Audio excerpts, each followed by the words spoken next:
You might think that, but not really. I had a very normal childhood. I went to public schools, and I did go to a Catholic school for a year, but my parents wisely took me out of that and put me in public schools. You would have had an endless stream of famous names popping in, wouldn't you? Not really. I had a very normal home life. We didn't have a lot of people in and out. My parents had a few friends for dinners and things, but mostly it was very quiet, lovely life. When did you actually decide, I'm going to have a recording career? Well, I knew I wanted to try it, and when my dad started Reprise Records, I asked him for a chance at it, and he said, okay, but you have to pay for yourself, meaning everything we spend on your recording sessions must be earned back so that we can pay back the label, or you won't be able to stay with the label. And I understood that.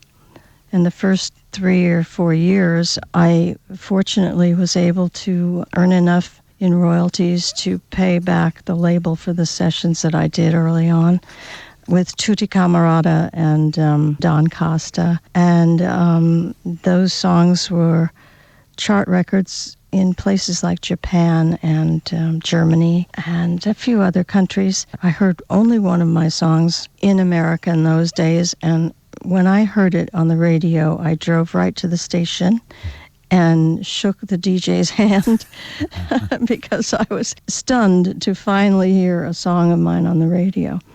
When I started to not be able to pay back the session costs, Jimmy Bowen, who was head of Reprise at the time, tried to help me find a way to be able to do that again. And because my contract was just about to end in another year, we really had to think fast. He actually recorded me himself, and then we didn't get anywhere with those singles.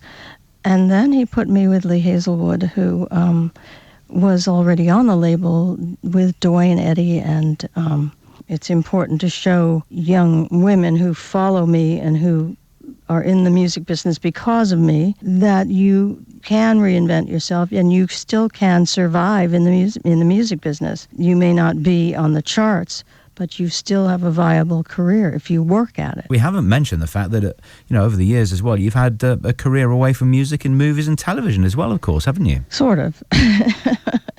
I didn't exactly do epic films, but yeah, I think if I could do something over again, it would be to study acting and actually make more of my film career, which is kind of a joke at this point, but it's still fun to look back on.